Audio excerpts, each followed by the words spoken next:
Muito bem, estamos ao vivo aqui no Colégio Pena Branca. Hoje eu estou aqui com o meu irmão queridão, Cristiano Nascimento, pai Cristiano, ou Cris, que é como a gente chama ele aqui, né? E o Cris é dirigente espiritual, tem o terreiro ali em Guarulhos e hoje o assunto é você. Sou eu? Então a pergunta que não quer calar, aqui sempre a pergunta que não quer calar é: como é que você chegou na Umbanda? Bacana. Boa tarde para todos. O meu contato com a Umbanda começa quando eu era criança, né? Devido a minha mãe ser médium, minha mãe sempre incorporou.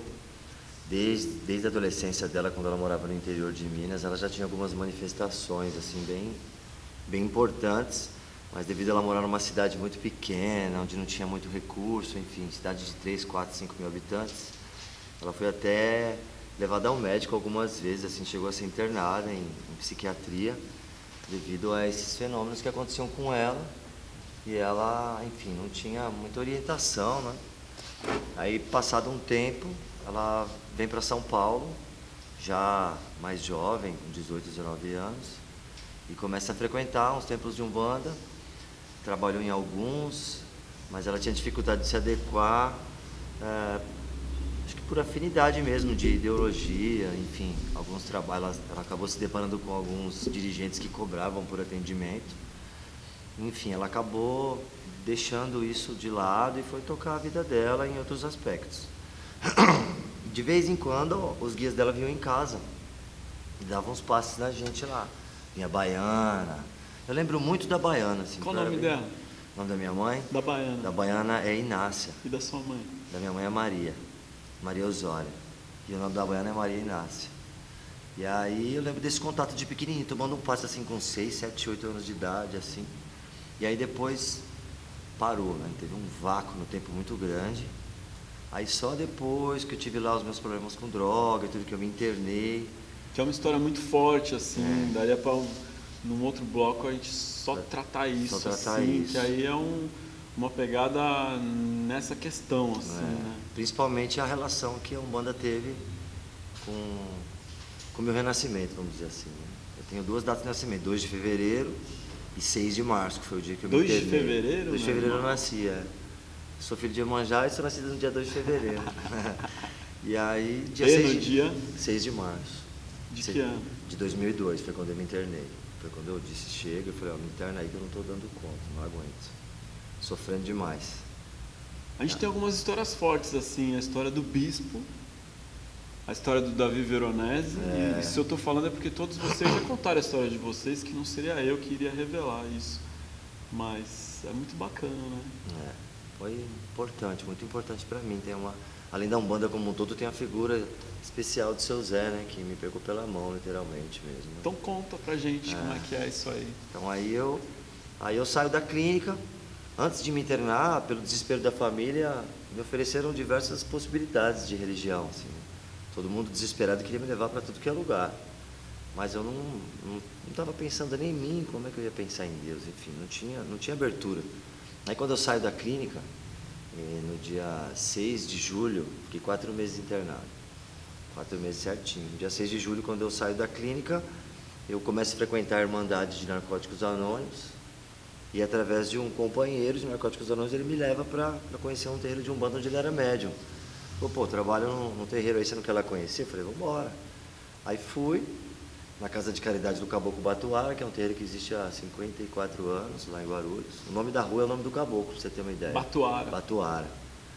Quando ele chegou lá só tinha mato, aí depois que começou a chegar a pavimentação, tudo isso, a prefeitura colocou o nome da rua, na esquina da Avenida Faria Lima, com a Rua Batuara. É o nome do caboclo, bacana isso. Né? Muito legal.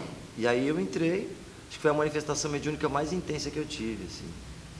Eu entrei, aí comecei a assistir, era uma gira de caboclo, estava tocando para caboclo, e eu pedi uma cadeira para sentar, porque eu falei, acho que minha pressão abaixou, eu vou desmaiar aqui. Foi essa sensação que eu tive, falei, eu vou desmaiar, acho que eu não me alimentei direito, e tô tremendo, comecei a suar frio, né? Foi muito intenso mesmo, assim. Falei, eu acho que... Aí eu lembro de uma pessoa me pegar pela mão, falou, não, entra aqui, você não está passando mal não, entra aqui. E aí, quando eu pisei assim dentro do terreiro, o caboclo veio, assim. Eu acho que foi... Eu sou médium semiconsciente, né? Mas aquela manifestação, acho que até para eu acreditar mesmo, devido a eu ser um cara que desacreditava de tudo, me lembro de poucas coisas, assim, não me lembro de toda a incorporação. Aí desincorporou, acabou que cumprimentou lá todo mundo, se apresentou para mim, né? E aí desincorporou, e aí o médium olhou para mim e falou: você é médium, cara. Se quiser trabalhar, a porta está aberta. Lá tem uma estrutura de você correr 7 giras. Então, assim, você vai vir aqui 7 giras sem faltar. Vou te explicar o que é Umbanda, vou te ajudar na sua vida pessoal.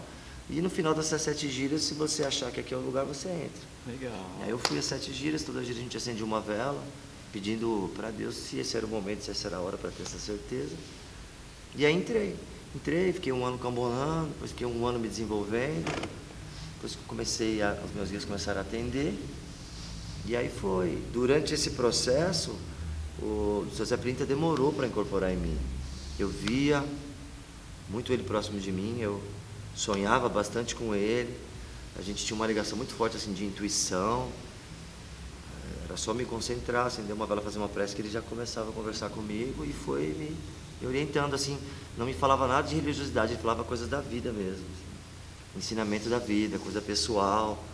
Para eu reaprender a viver, né? Porque eu comecei a usar droga com 15, 16 anos e usei até 24, 25. Então, esse processo de final de adolescência para o começo da juventude, onde a gente termina de formar nossa personalidade, amadurecimento, isso ficou meio congelado, né? Depois que você para de usar droga, você descobre que você está imaturo emocionalmente, que você fica congelado no tempo, né? O processo de amadurecimento emocional, a droga tira isso da gente, ela rouba, né? Você fica muito tempo entorpecido, vamos dizer assim, anestesiado mesmo. A gente aprende a anestesiar as nossas emoções. E isso acontece com todo mundo que para de usar droga ou abandona o alcoolismo. Tem homens de 40 anos que às vezes têm dificuldades emocionais que um moleque de 18, 19 anos está passando. Porque literalmente a gente usa como uma fuga muitas vezes para as frustrações. Você perde o emprego, termina um relacionamento, enfim. Seus planos não dão certo, e é comum isso na vida de todo mundo. O dependente químico vai buscar um sistema de compensação no cérebro, que é o que a droga traz. Te dá um up para você equilibrar aquele momento difícil que você teve. Isso é um processo inconsciente, né? Hoje eu sei disso porque eu fui estudar. E aí o César foi me doutrinando. Como ele disse, as palavras dele foi me fazendo virar gente, assim, aos poucos. Aí ele falou que quando eu tivesse mais estruturado, mais equilibrado, se eu tivesse condição de ser o mínimo, só o mínimo de exemplo, aí ele ia incorporar em mim e ia trabalhar comigo. Ele falou que eu ia ter que buscar uma certa condição, não querendo se mostrar como uma entidade mais especial que as outras, mas a missão dele junto comigo é ajudar as pessoas que têm problema com álcool e droga. Então ele queria que eu estivesse seguro. Muitas pessoas passam pelo processo de recaída, né? Se interna, volta ao uso, se interna, volta ao uso, para por um mês, para por 3 meses, para por 6 meses, para por um ano. Às vezes tem pessoas que param por 10 anos. E aí tem um acontecimento difícil na vida, uma frustração muito forte, acaba não tendo estrutura emocional e volta para o uso. Acorda o monstro que estava dormindo. E aí ele foi me preparando e me conduzindo, até que eu era um médium que nos primeiros 4 anos eu tinha medo de beber. Meu problema nunca foi diretamente com o álcool, assim. Mas, assim, mesmo aquele golinho de mará, foi então um cigano querer tomar um golinho de vinho, eu tinha muito medo, não deixava. Eu tinha medo de me descontrolar emocionalmente e ir para as minhas drogas de escolha, né? Que é um cuidado que deveria haver dentro de uma gira, né? Sim, Se você está recebendo um consulente que está em tratamento ou está se trabalhando, que a gente vê às vezes numa gira alguém falar, do meu você pode, bebe aí. Minha bebida é sagrada.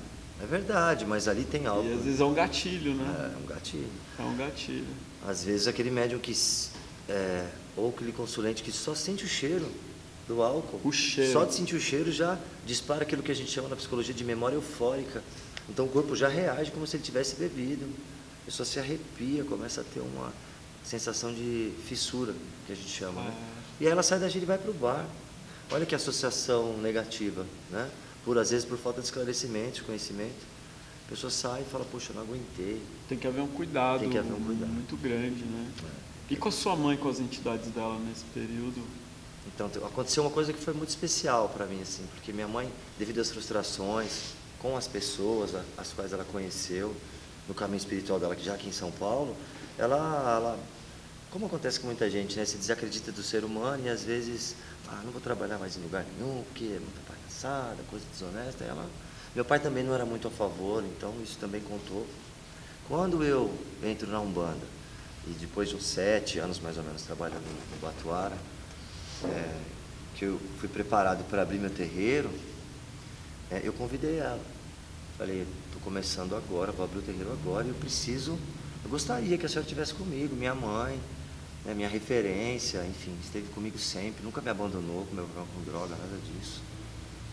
E aí ela pensou, ela falou, tá bom, vou te ajudar a abrir o terreiro. Me ajudou de diversas maneiras, financeiramente, com apoio, com estrutura.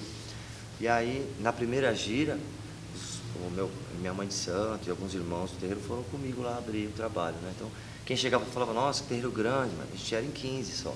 Mas veio uns 35, 40 médios do terreiro da minha mãe de santo, então foi uma gira bonita, de abertura, a gente colocou eucalipto no chão.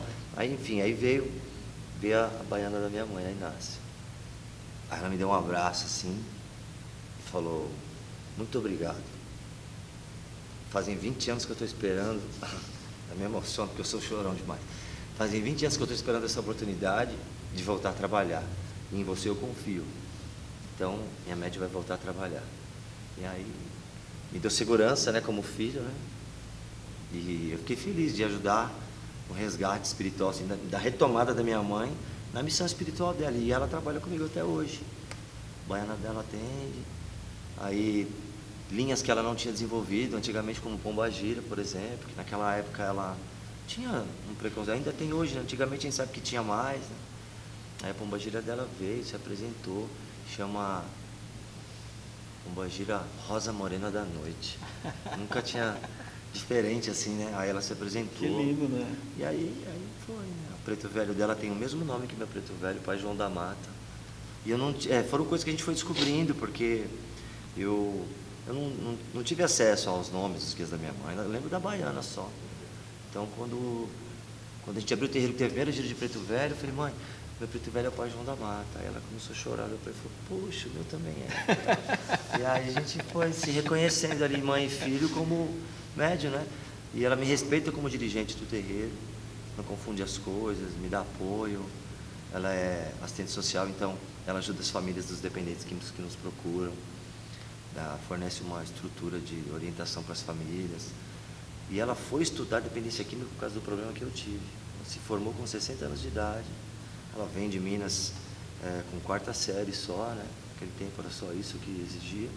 Ela vem aqui para São Paulo e tem toda essa vida. E depois que ela separa do meu pai, que ela era cabeleireira, que ela vai estudar, vai buscar a verdade dela e foi estudar assistência social. Se especializou em dependência química e orientação familiar.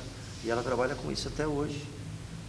Por causa do que aconteceu comigo, ela foi buscar orientação e se especializou e ajudou muita família. A gente já trabalhou muito tempo junto, trabalhamos inclusive até hoje. Tem uma razão, né? As coisas vão se encaixando assim, né?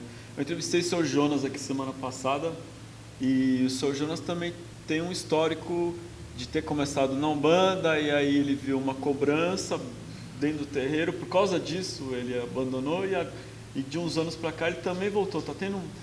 Vem acontecendo muito, a gente vem ouvindo muitas histórias de que isso vem acontecendo muito, de muita gente de uma geração anterior a nossa ou duas que estava na Umbanda, abandonou e está voltando agora, né? Então eu pergunto como que você vê isso e como é que foi a sua transição de médium para dirigente? Eu acho que a nova geração da Umbanda, ou então a Umbanda que se apresenta agora, está sendo responsável pelo resgate de muitos médiuns que tinham um potencial mediúnico muito grande, mas que não tinha respaldo, né? Não tinha respaldo teológico, não tinha respaldo doutrinário, era tudo feito muito na unha mesmo, né? Era bem instintiva a coisa. Com a minha mãe foi assim. Então aqueles médios que tinham uma mediunidade muito desabrochada, muito forte, às vezes eles não encontravam esteio, estrutura. E o único respaldo era o fenômeno em si. E assim, o que fazer com isso, né? No caso da minha mãe, que era lá do interior, que não tinha nenhuma estrutura, não tinha nenhum templo, ninguém para orientar. Era botar alguém em terra e falava, se vira aí, era mais ou menos assim. Né? E aí agora, com toda essa estrutura que a Umbanda traz, de ensino, de consciência, acho que eu diria que a palavra melhor é essa, consciência, através do aprendizado, está fazendo com que muitos médiuns mais velhos, que tinham pendurado a chuteira, digamos assim, né, pendurado a roupa branca, que voltem, né? Lá no templo a gente tem algumas histórias assim para contar, de o seu Marcos, que é meu pai pequeno lá, que trabalha na Umbanda há 35 anos, ele pisou um dia num templo e disseram para ele, você não é médium de incorporação. E ele inconscientemente bloqueou isso. Que é muito comum. Bloqueou, então ele se tornou um Cambone Master, assim, ajudava, que a gente sabe que existem várias maneiras de ajudar. E ele foi para um outro templo depois de alguns anos e confirmaram isso. Há uns 5 anos atrás ele chega no nosso templo e pergunta para o seu Zé. O Zé falou, você não incorpora? Ele falou assim, eu não. O Zé falou, mas por quê? Ele falou, porque falaram que eu não incorporava, então eu não incorporo. Faz 30 anos que eu trabalho na Umbanda e nunca incorporei. Ele falou, o que o senhor acha? O Zé falou, eu não sei de nada. Quem sou eu para falar se você vai incorporar ou não? Não sou Deus. Isso é coisa de Deus, não é coisa... Nem eu tenho autorização para dizer isso. O que eu posso te dizer é, quando estiver contando os pontos aí, você mentaliza aí. E aí, passado algumas dias que ele está no terreiro, tocou para o seu Pena Branca. Olha que coisa bacana. O caboclo dele é seu Pena Branca. Tocou para o seu Pena Branca, esse senhor de cabelo branco, 60 e poucos anos, cai de joelho, com a mão no peito e ao mesmo tempo que incorpora, lava o rosto de lágrima, né? Porque sentiu, depois de 30 anos na Umbanda, sentiu a incorporação do caboclo dele. E aí não parou mais. Ele vem incorporando aí. É que ele é meio apegado assim no controle das coisas, mas ele vem incorporando, já incorporou os orixás, ele tem uma dificuldade, né, que ele tinha que passar lá atrás, ele está passando agora, mas eu acho assim, eu atribuo principalmente a isso.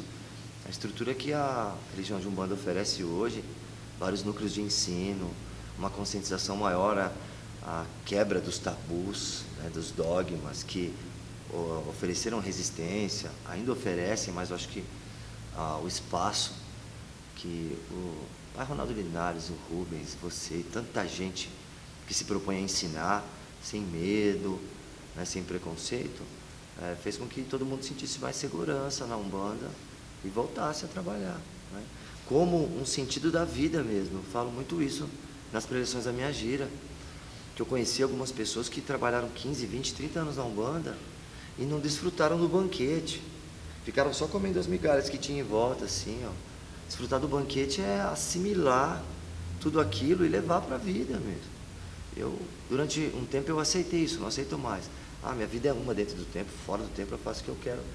Desculpa, isso para mim não existe, eu sou o mesmo aqui dentro e lá fora. Lógico que aqui a gente tem uma postura mais religiosa, não é? Lá eu tenho outras atribuições, eu sou pai, eu sou avô, eu sou funcionário, enfim. Mas os meus valores que a religião trouxe para mim tem que estar presente na minha vida, não tem essa desculpa, não tem essa hipocrisia, não cabe na Umbanda, né? Eu coloco a roupa branca, tomo meu banho, aqui eu sou um anjinho, eu faço o possível para ser. E lá fora eu roubo, engano, eu traio, enfim.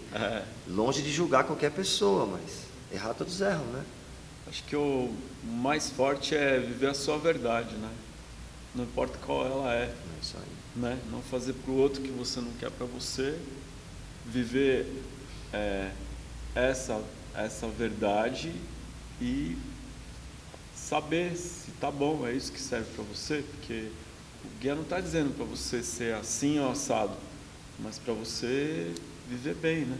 Seguir seu coração, se dá a oportunidade de se transformar, não é? Né? Não existem pessoas perfeitas, mas... E esse chamado para ser sacerdote, como é que foi? Então, eu trabalhei na Casa de Caridade do Caboclo Patuara há alguns anos e saí de lá por uma oportunidade e tive 2 experiências em outros templos. 2 experiências onde eu tive muito aprendizado, mas tivemos problemas, enfim, talvez como você muito diz, afinidade, né? Acho que você tem que estar no templo enquanto você tem afinidade, você comunga daqueles valores, daquelas intenções. Então chegou um momento em que isso não aconteceu. Então fui trabalhar numa casa, fiquei lá 1 ano, depois fiquei na outra mais um período, quase 1 ano, e sofri algumas decepções, com o mundo, com as pessoas, comigo mesmo, e parei num momento assim de muito conflito comigo mesmo e com a religião. Até porque ainda não tinha conseguido penetrar nisso que eu estava falando aqui agora, né? Eu ainda estava muito na superficialidade. E quando a gente passa uma crise existencial, se você não tem base, aí acontece o que acontece com muita gente, né? Vem um parente e fala, vamos lá na igreja, que lá eu te ajudo, vamos aqui, né? Você tem base e fala, não, obrigado, não preciso ir na igreja, estou feliz onde eu estou. E eu vivi esse momento de conflito. E fui, junto com a minha mãe, numa amiga dela em São Miguel, chamada Mãe Benê, uma senhorinha assim, ó, de 1,5 m, mãe de Santo do Candomblé, mas hoje ela já não tem mais barracão, hoje ela atende só os amigos, né? Nunca havia jogado búzios para mim, nunca tive curiosidade, nem oportunidade. E aí conversando, batendo um papo, porque o atendimento dela era muito terapêutico, sabe? Aí ela falou, poxa, eu expliquei para ela o que tinha acontecido comigo, eu estava muito confuso. Ela falou, vou jogar búzios para você. E aí jogou lá um pouquinho, falou, meu filho, você tem que abrir sua casa, viu? E aí eu respeitei, mas eu não concordei, fiquei quieto, falei, tudo bem, muito obrigado e tal. E ficamos um pouco conversando, fomos embora, eu entrei no carro, falei, mãe, ao invés de a senhora me ajudar, a senhora me atrapalhou, porque eu estou mais confuso ainda. Porque eu não tenho essa pretensão, não me sinto preparado, enfim, uma série de coisas que, para mim, isso não entra na minha cabeça agora, eu quero me resolver. Ela falou assim, então, filho, faz o seguinte, volta lá para casa onde você começou, vai lá, vai pedir auxílio lá. Faz uns 2 anos que você saiu de lá, não foi mais, e vai lá, no Batuara. Tem o Batuíra também, Batuíra lá em Guarulhos também. Aí eu fui numa sexta-feira, chamei minha esposa, minhas crianças e fui. Eu pisei no terreiro assim, já estava meio... A gira começa às 8, na sexta-feira já era umas 9h30. E aí o cigano do pai já me viu e fez assim para mim, ó, lá da porta. Aí me chamou, entendeu? Entrei, aí ele falou assim, eu já sei o que você veio fazer aqui. Eu falei, por quê? Você veio pedir para eu te preparar para você vir pro seu terreiro, né? Eu falei, não vim com essa intenção, mas o senhor já é a segunda pessoa que me fala isso, então acho que alguma coisa tem, né? Vamos conversar? Ele falou, vamos. Aí ele terminou de atender assistência, tem uma mesinha lá, aí chamou a mãe, chamou o pai pequeno, chamou lá, diretoria lá, e me colocou lá no meio e começamos a conversar. Aí ele falou assim, então tá bom, vamos ver se você está preparado, você vai... Volta pro terreiro, sexta-feira que vem eu quero você de branco aqui, e eu vou ver, em 7 giras eu vou ver, número 7 é forte, né? Em 7 giras eu vou ver se é a sua hora mesmo ou não. Eu falei, tá bom, prefiro que seja assim mesmo. O senhor vê se eu estou preparado, se não, se tiver que ficar mais tempo, não tem problema. E aí foi intenso, assim, porque às vezes ele atendia alguém da assistência, e aí meu guia estava lá em terra, ele chamava, ó, vem cá, vem atender aí, vem conversar aí. E ele já tinha conversado, já tinha dado, entendeu? Já era uma coisa meio de teste mesmo, né? Principalmente para ver se eu estava firme, se eu estava seguro. E foi desenrolando essas 7 giras. Na última gira ele pediu a abertura, ele sempre abre com Ogum, ele pediu o agô e abriu com caboclo. E ele pediu para ninguém incorporar para o caboclo em terra. E riscou, pediu para o caboclo riscar o ponto, explicar o ponto.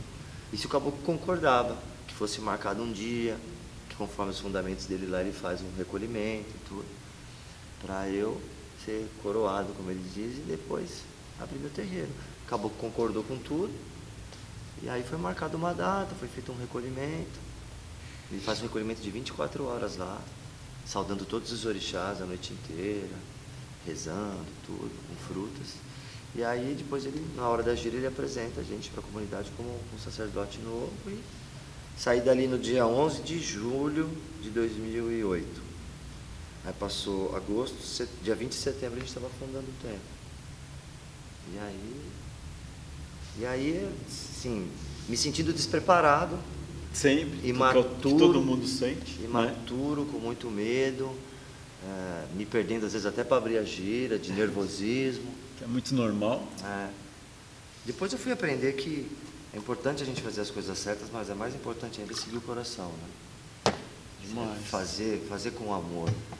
O caboclo fala muito isso para mim, você errou muitas vezes, hoje você erra menos. Mas toda vez que você estava com o seu coração aberto ali, que você cometia algum erro, a gente ia e consertava. Porque tinha muita gente ali precisando, e você também, né? Não era displicência, era um processo de aprendizado mesmo. E aí, ficamos 3 meses nesse endereço, lá no Jardim Peri Alto, numa periferia. Não deu certo, porque os médicos não pagavam mensalidade, eu também não tinha esse preparo. quebrei financeiramente porque eu quis bancar o terreiro sozinho. Muito comum também. Aí fechei o templo. E aí veio a segunda crise, né? Falei, pô, será que eu fiz a coisa certa? Será que eu abri no momento certo? Será que eu fiz tá certo? O que eu errei? E fiz uma festa junina correndo com os amigos e com a família para poder angariar dinheiro para pagar 3 meses de aluguel, porque o dono queria o imóvel de volta. Pô, você abre esse negócio de macumba aqui, e você não tem dinheiro, e está atrasado tudo aí, enfim, não tinha mesmo. Tinha a gíria que eu tinha que escolher, se era flor ou vela. E às vezes não tinha nenhum nem outro. Aí fechamos. Aí fui numa gíria lá no terreiro do meu pai de santo. Eu até fiz uma live da abertura da festa de Eri agora, sábado, a festa de Cosme, porque dia 20, semana passada, o terreiro completou 8 anos. Né? Então eu fiquei 3 meses sem trabalhar, e nesses 3 meses eu fui na casa do meu pai de santo e tinha um baiano de um médium lá, que é pai pequeno do Hélio. O baiano virou para mim e falou assim, você fechou o terreiro? Eu falei, fechei. Ele falou, não se preocupa, não se preocupa. No fundo da sua casa não tem um espaço lá para você? Põe as imagens lá, firma e trabalha lá. Porque o pai de santo aqui começou assim, ele começou na lavanderia da casa dele, a assistência dele era um gato, um cachorro e um papagaio. E é verdade essa história. E aí eu recomecei, ele falou assim para mim, palavras que nunca esqueci, eu fiz questão de repetir sábado. Vai chegar muita gente boa para te ajudar, não perca a fé. Essa é a primeira aprovação que você está passando como ser humano, como dirigente.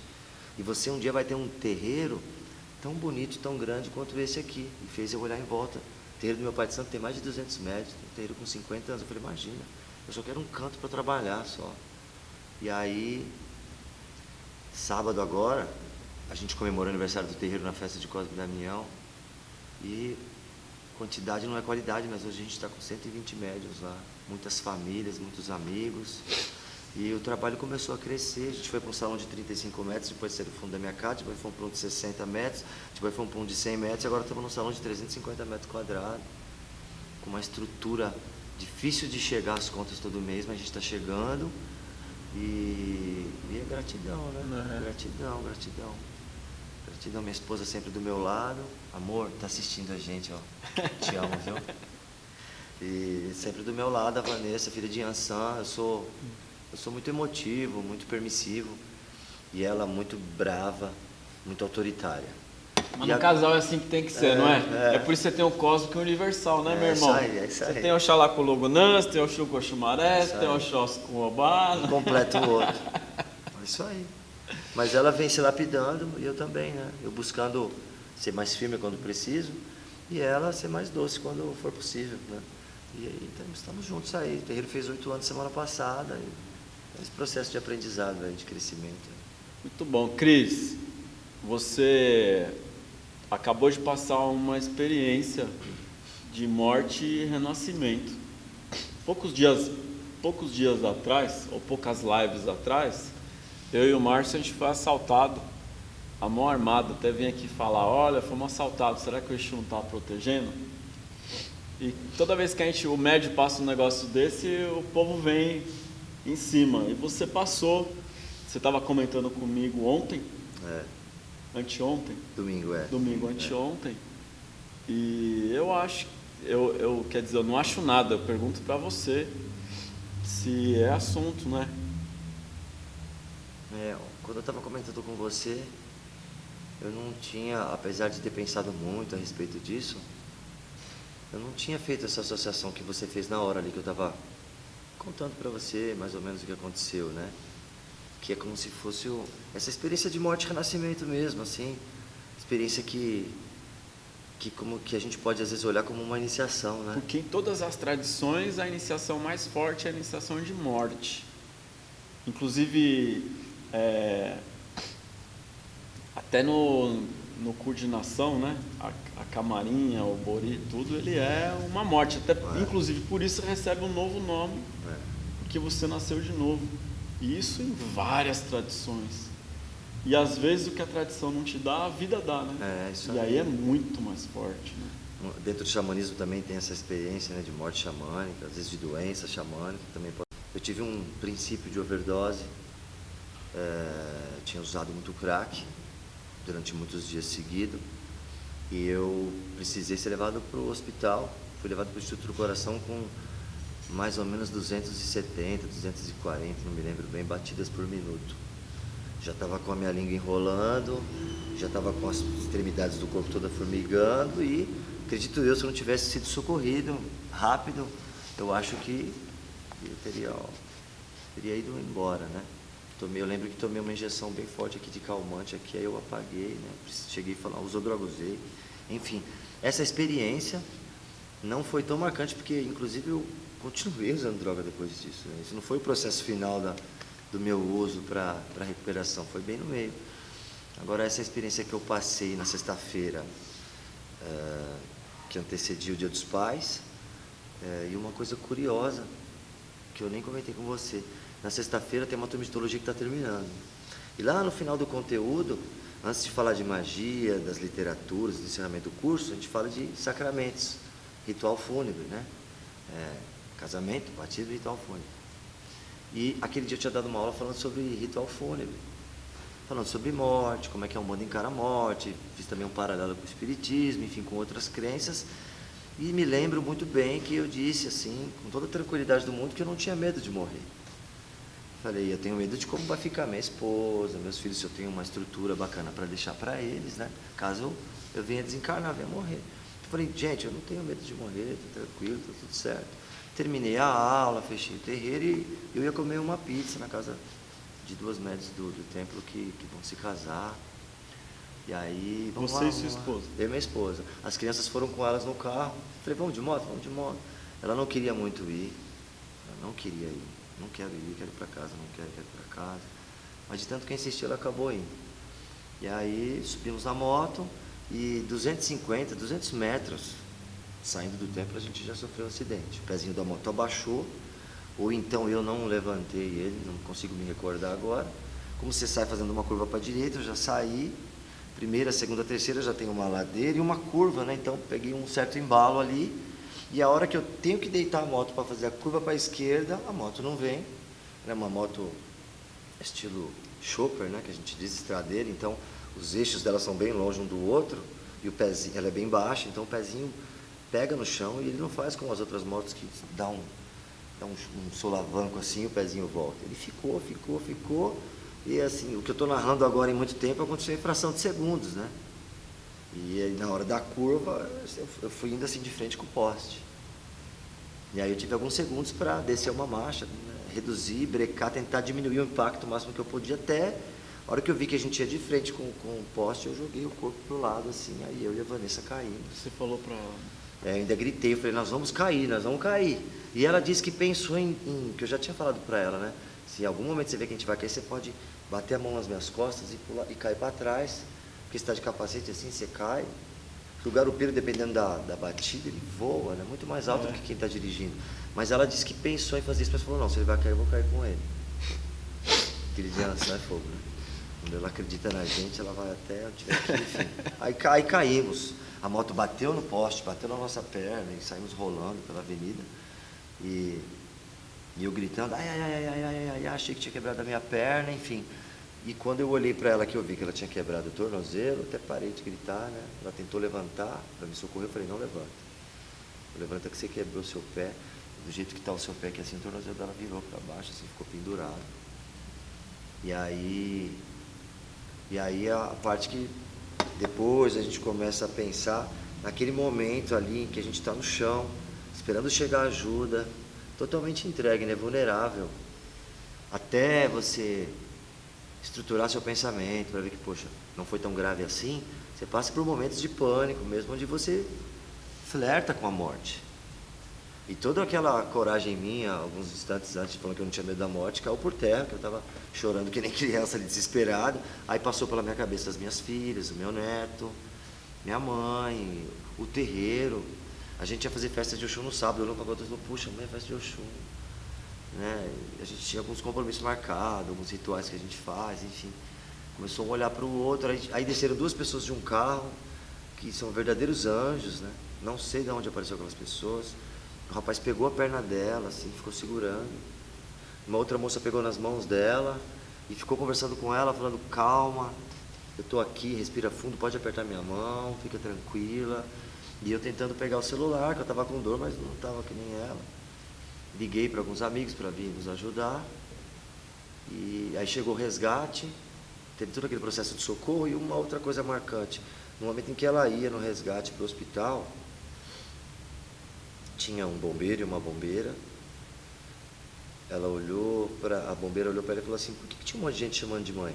Que nesse inteirinho todo o pessoal chegou, o pessoal que estava indo para a pizzaria para comer a pizza, voltou, e aí ficou em volta da gente ali umas 10, 15 pessoas chamando a gente de pai, mãe, pai, mãe, pai, mãe, gente até mais velho que a gente. Ela falou: porque eu sou dirigente espiritual, o templo é ali em cima. Aí a enfermeira falou assim para ela: por que você não seguiu sua intuição? Que você não queria ir, né? Ela já começou a chorar, né? A mulher era espírita, a bombeira. E, enfim, mas não se preocupa não, a gente vai cuidar de você. Levou para o hospital. E nós passamos alguns dias ali, ela longe de mim no hospital. Eu podia ficar durante o dia com ela, não podia dormir. A regra do hospital era essa, ela não era de menor e nem maior de 65 anos. Reflexivos a respeito da morte, né? A respeito de como em poucos instantes a gente pode não estar mais aqui. Eu às vezes era muito implicante com ela, com as minhas roupas. Poxa, você manchou minha camisa que eu comprei, deixou espirrar cândida. Tá salgada essa comida aqui, você não presta atenção, sabe? Essas coisas que a gente, 17 anos de casamento, você começa a ficar meio chato às vezes, né? E tudo isso ficou tão miúdo, tão pequeno, diante da possibilidade de morrer mesmo, de não estar mais aqui. Ainda não estou preparado, eu acho. Ainda tenho muita coisa para passar aqui. De ver minhas filhas crescerem, meu neto, enfim. De conseguir tornar o templo um templo cada dia melhor para as pessoas e para mim. Então a gente começa a dar um significado diferente, né? Dar um outro valor. E eu não quero que isso se perca, porque existem pessoas que passam por experiências assim, mas depois que o susto passa, se a gente não tomar cuidado, a gente volta a ser como era antes, né? E eu não quero. Tomo cuidado quando eu percebo que eu estou caindo no automático de novo, da intolerância, né? Da impaciência, de ficar reclamando. Eu já lembro do que aconteceu. Eu tive dificuldade de dormir por alguns dias. Eu fechava o olho e escutava o pezinho da moto arrastando no chão. E eu falando para ela: vamos cair, a gente caindo, gritando. Aquilo não saía da me sentindo muito culpado, porque eu não me machuquei tanto quanto ela. Ela está em casa agora, lá com 7 parafusos no tornozelo, com o pé inchado, querendo lavar roupa, fazer comida e andar, mas não pode. E aí, às vezes ela aceita, mas às vezes ela, enfim, tem dificuldade.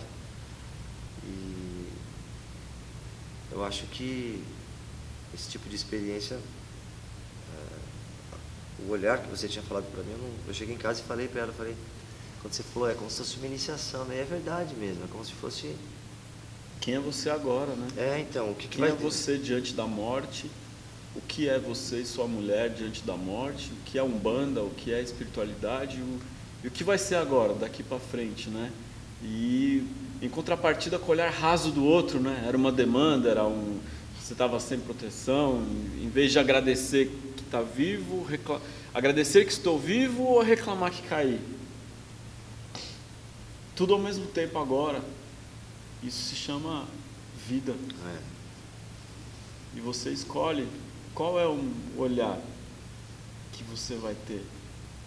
E aquele olhar que você tiver é a profundidade que você tem na vida e é o que você tem para oferecer com quem está junto de você. É muito forte. Né? A gente realmente está vivo ou a gente está no piloto automático? Uma parte nossa sempre está no piloto automático, mas no momento desse, todas as partes do piloto automático vêm para uma volta para o manual. Volta para o manual, e estar no manual é estar consciente. Eu falo assim, a morte é o mais próximo que a gente chega da vida, ali, né? Qual o valor, né, que a gente atribui à vida, né? Isso deixou bastante reflexivo. Muita gente veio falar: poxa, demanda, fizeram trabalho, né? Falei: se fizeram o trabalho, não fizeram bem feito, porque algum me livrou. Quem sabe se eu não estivesse andando um pouco mais de moto, ali alguns quilômetros à frente, eu não poderia ter sofrido um acidente muito pior com um carro, porque eu caí sozinho, né? Com um carro, com um caminhão. Acidentes fatais que acontecem a todo momento aí. Então, se dependendo da religião, as pessoas iam dizer que isso foi um livramento, não é? E é. E é. A gente é que tem que enxergar com esses olhos, né? E é. Parar de olhar Com como certeza demanda é um tudo. livramento, Não né? tenho dúvida nenhuma. É. Uma segunda chance de que é um pé quebrado, um ralado que eu tive perto da vida, né? E o que você ganha, né? Que essa Quanta experiência- vida desperdiçada em não ter essa experiência e quanta vida ganha agora, daqui para frente. Outro valor, né? A nossa relação com as crianças tem mudado, um pouco mais de tolerância, né? Enfim, de ficar mais próximo. Tinha comentado com você que uns 2 dias depois eu estava lá sem sono e comecei a mexer no Instagram.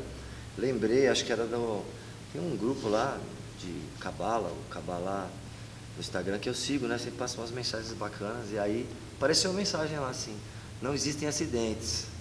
Você que não aprendeu a lição.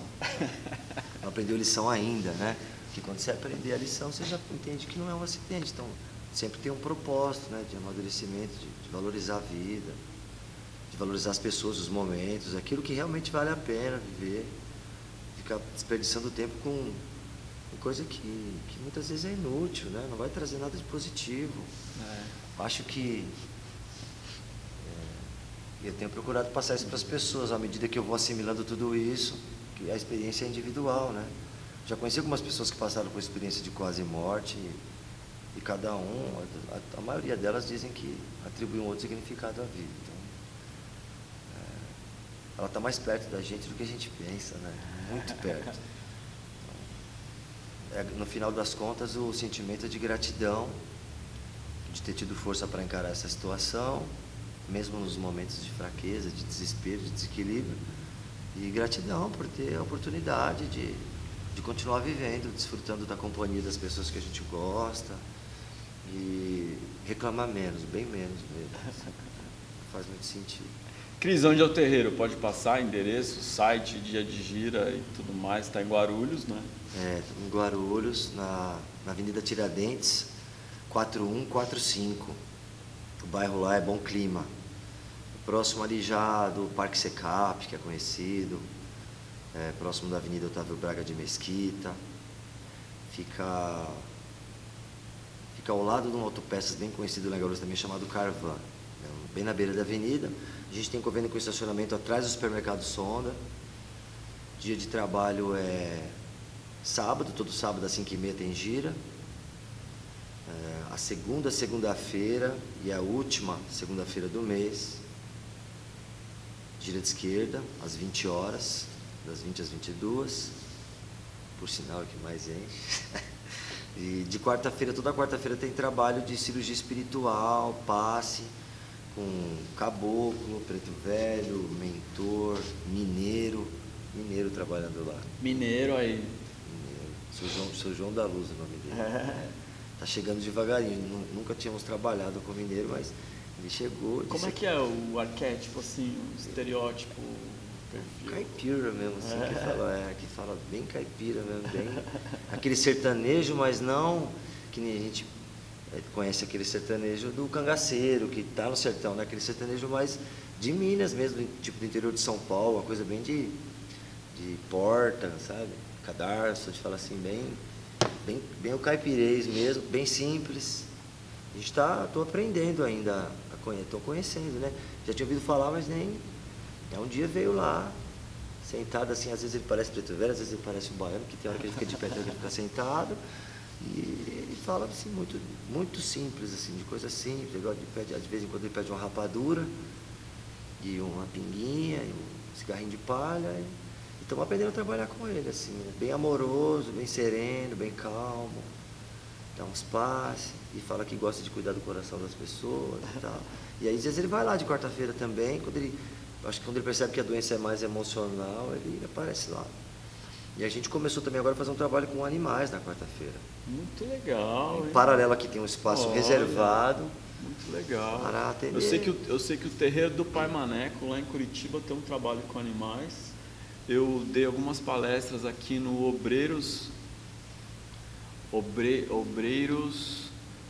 do Newton Zebrack, Obreiros do Amor, a gente chama de obreiros. Ele tem lá um trabalho com animais também, que é um trabalho de passe, né? De Limpeza. passe. Não precisa da consulta, né? Não precisa, o cachorro não vai ficar questionando, não vai ficar reclamando. Tadinho, só que não aquele tem muita pergunta para fazer, né? Tá bom. Então veio um caboclo lá e pediu. Falou que ele gostava, que ele se relacionava muito com o animal e que ele poderia nos orientar. Então nós temos lá algumas médicas que trabalham com veterinário, já trabalharam em banho e tosse, então sabem manipular o animal, né? Porque às vezes o animal ele é até manso, mas se você tocar de no uma lugar maneira, errado, ele morde. Então tem todo um aparato que às vezes põe no cachorro. E aqui no Pena Branca a gente tem o Márcio e a Luzia, que tem todo um carinho especial, assim, com os bichinhos e tudo. E eles têm muita vontade de fazer um trabalho assim também. Então, muito legal. Estamos desenvolvendo, estamos aprendendo, já foram alguns, não foram muitos, mas está tendo um retorno bacana. Demais. Um simples banho de alecrim que passou para o cachorro que estava com uma alergia, que já tinha tomado um monte de remédio, não melhorava. Acabou que veio e pediu para dar um banho de alecrim, benzeu o alecrim, falou, leva para casa e passa nele todo dia, não precisa ser um banho de encharcar, né? Passou uma semana, a mulher voltou lá e falou, meu cachorro não se coça mais, cara, não tem ferida, não tem mais alergia. Pô, muito bom. Quanto tempo a gente está aí, Márcio? 1 hora? 55 minutos. Então a gente está 1 hora aqui no ar, estou muito feliz, o Cris é muito queridão aqui meu, muito contente mesmo. Não falamos tem site, né? Não tem, tá. Mas tem... Já tem o domínio, tudo, mas ainda tá sendo trabalhado. Mas tem página no Face? Tem página, tem Casa de Caridade, Caboclo Tupinambá, Amanhã Manjarugum Beira-Mar, tem o perfil, tem a fanpage, tem o meu perfil que é Cristiano Nascimento, também estamos no Instagram. O Instagram do terreiro é Tupinambá, _Guarulhos. E o meu também está como Pai Cristiano Nascimento no Instagram. De vez em quando a gente faz umas lives aí à noite, para falar por exemplo, falamos sobre homem incorporar pombagira, essas coisas. Legal, outra coisa que o Sr. Jonas comentou também, o homem quando incorpora a entidade feminina, né? Na minha opinião, outro bloco aí, né? Na minha opinião, ele passa a se relacionar com a mulher de uma maneira diferente. Muito melhor, né? Respeitar, entender e tudo mais, né? Porque a questão da sexualidade é uma coisa que tem que estar bem resolvida, né? Não interessa qual como é que você vai viver, vai aprender a se resolver, né? Não importa, né? Quem está bem resolvido não tem importância, né? E a gente tem um projeto aí que logo vai estar no ar, que é um canal do YouTube, que vai falar sobre coisas do dia a dia, né? Do ser humano, linkando com aqueles ensinamentos que a Umbanda traz, né? Digamos, o que a Umbanda pode ensinar a gente no dia a dia, em situações comuns mesmo, particulares, né? Alguém doente na família, o filho com problema com droga, uma crise conjugal, né? O que a gente aprende no ambiente de terreiro com os guias? Acho ótimo. Que a gente pode levar como muito bom solução, ou então para ter um respaldo para lidar com esses problemas do dia a dia. E sai um pouco daquilo lá, qual a cor da vela, qual a oferenda? Pô, isso tudo tem apostila, tá no Google aí, né? E tem bastante vídeo já disso aí, sempre mais um que vai chover numa olhada, então, trazer para a realidade do dia a dia mesmo, né? Sem perder esse respeito, essa religiosidade, mas o que eu uso da Umbanda no meu dia a dia, né? Às vezes eu tenho ferramentas e não uso, né? Porque eu acho que só tem que usar dentro do terreiro. Verdade. Uma mensagem final? Poxa, primeiro é agradecer a você. Sabe que eu tenho uma estima, uma admiração, um respeito por você muito grande, né? Você é uma referência para mim, assim como para muitos irmãos. E é um espelho mesmo, né? Olhando você viver sua verdade, me encoraja cada vez mais eu encontrar a minha, porque eu vivi fora da minha verdade há muito tempo e ainda estou buscando essa minha verdade. Então isso é um espelho para mim nesse sentido, né? Uma inspiração muito grande. Agradecer a oportunidade de um dia ter entrado aqui, de conhecer lá na Paracatu, né? Já tem um tempinho, de ter feito teologia, de ter aberto, literalmente aberto a minha mente, porque até então tinha a mente fechada. Eu achava que o Umbanda era só no terreiro, só na gira, só com os guias, e a partir do momento que eu me dei oportunidade, um conflito interno que eu venci, falei, não, vamos ver como é que é, né? Fui assistir e gostei, e não parei mais de estudar, né? De 2010, para cá, eu não parei mais de estudar. Às vezes eu lamento por ter perdido tempo, mas eu acho que esse amadurecimento veio na hora certa, na hora que tinha que ser. Então, agradecer a você pela oportunidade, pelo acolhimento, por me orientar, todos os momentos em que eu sempre solicitei, por me acolher mesmo, né? Nossa amizade, assim, a nossa relação extrapola essa relação de mestre e discípulo, de professor e aluno, de pai e filho, de irmão. É uma coisa de um carinho mais profundo, assim, de uma consideração muito profunda da minha parte, assim, de uma gratidão que às vezes eu não sei nem como expressar, né? E a oportunidade de estar aqui agora nesse momento, de estar participando do Café com Axé, de outras atividades nossas. Um abraço para todos os irmãos aí do Café com Axé. Um abração aí para todo mundo. Vamos estar juntos. Eu vou estar junto com o Davi Veronese no ritual, no retiro espiritual, que vai acontecer dia 25, Muito bom, 26 e 27, verdade. lá em Peruíbe, em Tariri, do lado de Peruíbe. Vamos estar realizando um ritual lá com uma erva de poder, com ayahuasca, né? Um abração aí, Davi Veronese, Márcio Caim, o Sombra, o Adérito, Paulo o Mansur, PH que estava aqui com a gente, o Paulo Mansur, Rodrigo o Rodrigo Queiroz, o David Dias, todo o pessoal aí do Café com Robson Andreani. Robson Andreani, queridão, que deve estar aí também. Paulo Ludogero, né? Paulo Ludogero, muito bom. Acho que falando todo mundo, né? O Daniel do Bando Eu Curto. Né? Daniel, tá sempre, não estava no dia porque estava no hospital, né?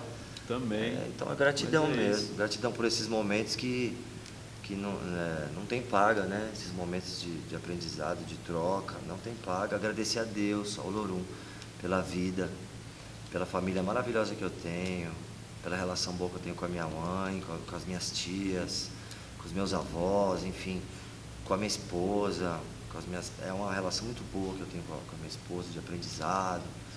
A gente bateu muito de frente quando abriu o templo, discordava um do outro, mas a gente aprendeu a respeitar um ponto de vista do outro e a gente vive bem, assim, brigamos, né?